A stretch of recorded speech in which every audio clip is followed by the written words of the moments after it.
Semua orang ada masalah perut buncit. Jom saya kongsikan macam mana nak cantikkan perut tu. Sambil tu kita cantikkan lengan kita juga. First exercise, we're gonna do Superman push-up. So tangan luas macam ni, relax pandang bawah, flatkan badan je. Dah sedia tolak ke atas. 1, flatkan balik. 2, flatkan balik. 3.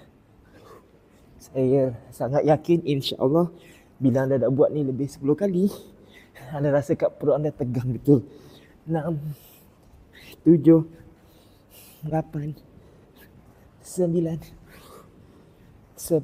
Okay, next one, we're gonna do push up and then shoulder touch. Turun bawah. 1, touch, turun balik. 2, badan tegak tau, jangan melengkung. Rasa kat perut, rasa kat lengan tu sekali. 3, 4, 5, 6, lagi jangan berhenti. 7,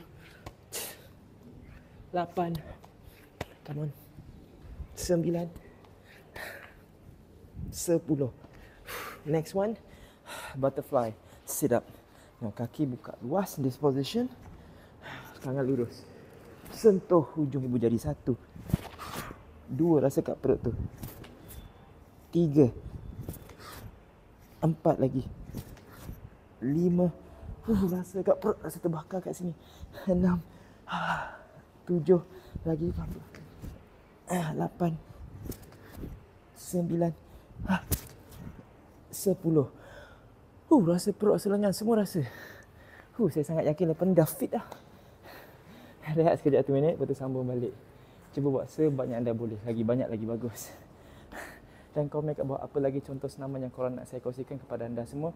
Lagi-lagi bagi mereka yang sibuk bekerja tu.